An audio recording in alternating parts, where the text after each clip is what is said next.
How's it going, guys, and welcome back to another episode of the AFC Wimbledon Road to Glory Career Mode. And this is going to be the 9th episode of the series now, and if you haven't been able to tell already, we are going to be doing a post-commentary in this episode. There's a few things why I'm doing a post-commentary and why I'm not doing a live commentary like I normally do. Obviously, you could see there we ended up finishing off a game at the start of the episode there against Bristol Rovers. We ended up getting a 0-0 draw, and once again, I did have some capture card issues. It was very frustrating.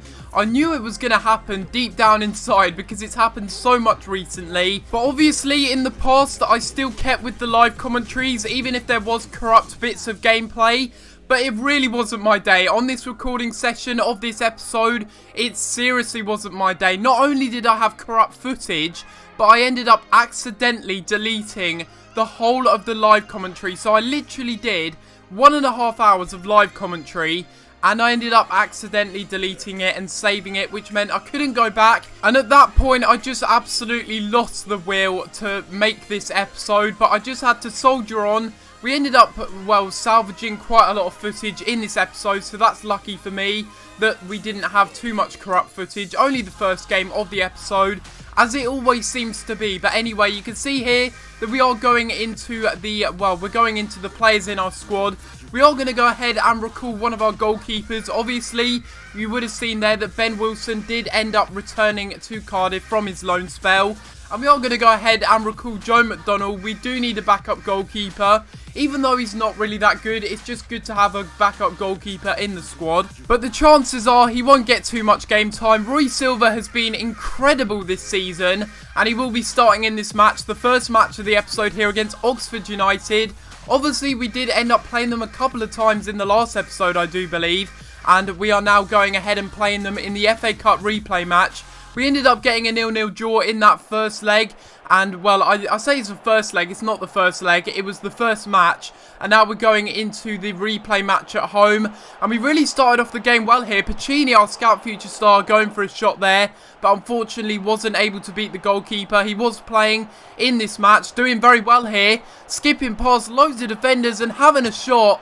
Very unlucky to hit the crossbar. But then it's headed in to the back of the net by Pacini himself. And it's the perfect start for our scout future star, scoring on his debut. Very lucky, yes, but he scored nonetheless. And it's good to see that he did end up scoring in this game against Oxford. They're a really formidable side, and I certainly had a lot of trouble breaking them down in this game and in the other games that we did end up playing against them. They are a very, very good side, and I think they're going to be challenging for the title this season.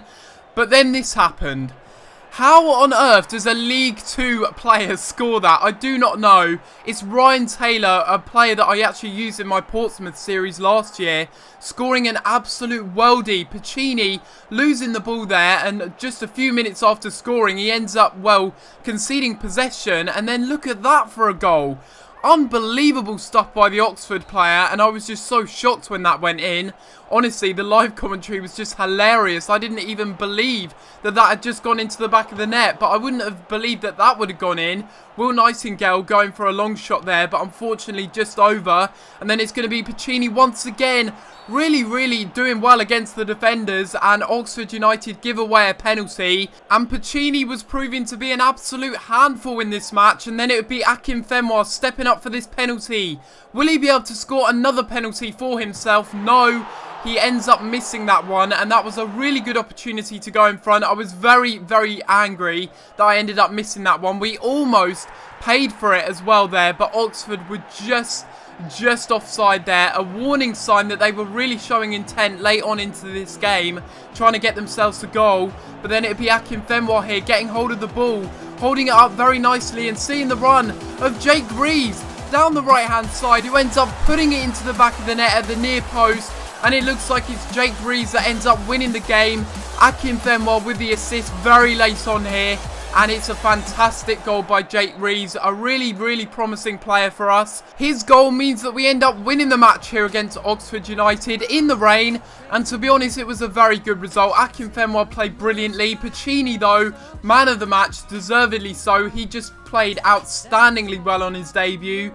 And although he's not really got the best stats, he seems to be one of those players that seems to perform. I know it's only his first game, but in that game he proved to me that he can perform, even though he doesn't even have the best stats, you know, not the player that I would look for when I'm trying to sign a player, basically. But let's hope that he can continue to perform in the future, because he's certainly going to be a player that I'm going to integrate into the side very slowly.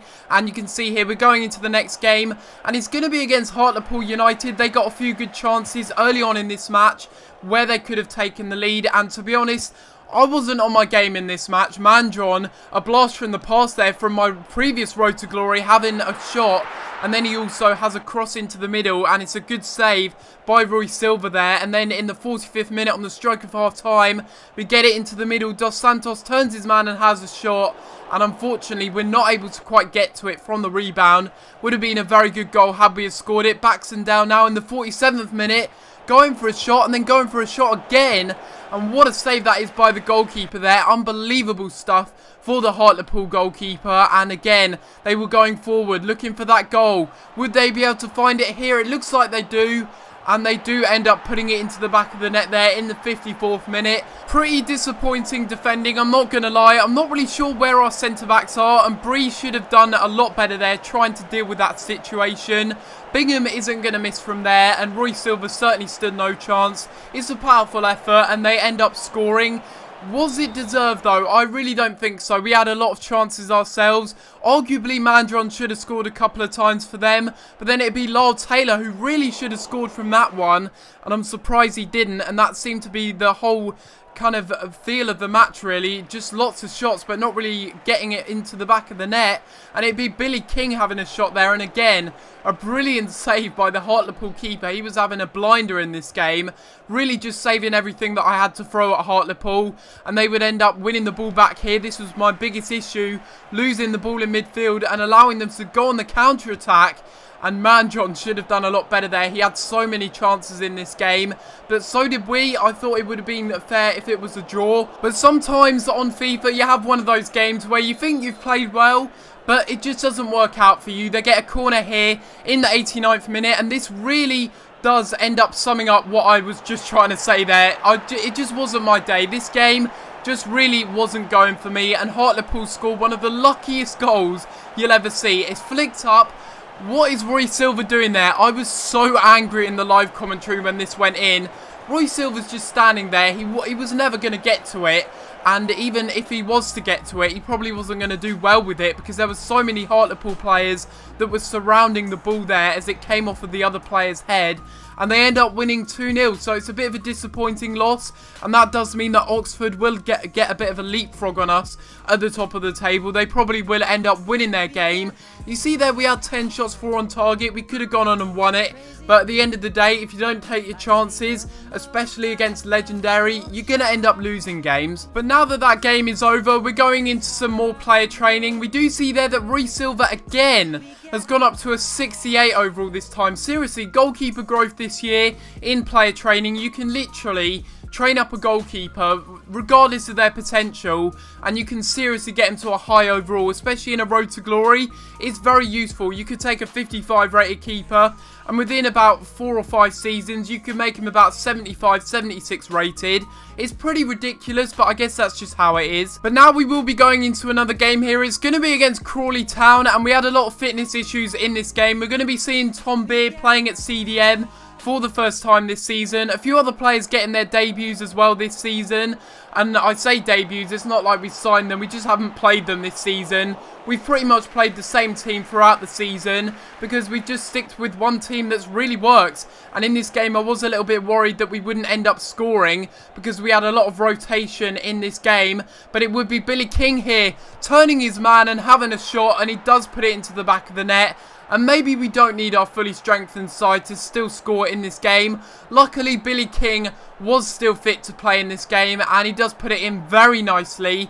A player that's been impressing me a lot, and that's going to be his 5th goal, I believe, in Football League 2. So that is pretty impressive from him, and we do end up taking the lead early on in this game, which was probably deserved. We had a lot of chances. Rui Silva there making a good save. But who do you think is our best performer this season so far? Let me know down in the comments below. There's a lot of players that could be our best performer. Lyle Taylor, Andy Barkham there, one of the players that's been impressing me a lot, having a shot there. We've also got players like Baxendale, who's been brilliant. Billy King's been fantastic as well, obviously. And Pacini, our scout future star, has also been brilliant since we signed him, having another shot there. But maybe it's Rui Silva who's been our best player. He's certainly made a lot of crucial saves, and he has made a couple of really good saves in this game to make sure that we kept our lead. And now it'd be Andre Green turning his man and having a shot. And later on in the game, this is just the epitome of the Legendary AI. It's literally how I score most of my goals against Legendary. Just literally counter-attacking football. Late on in the game, they push men forward. You just go on the counter-attack. And it's Andre Green using his raw pace to cut inside. And it's a good finish by the young winger. But the one thing that I really don't understand about Legendary AI is when you're 2-0 down, why on earth does the computer decide to go all-out attack? It just doesn't make any sense, because it means you get loads of gaps like this, and Andy Barkham would end up getting himself on the score sheet, making it 3-0 here. Later on in the game, literally 5 minutes after Andre Green got on the score sheet.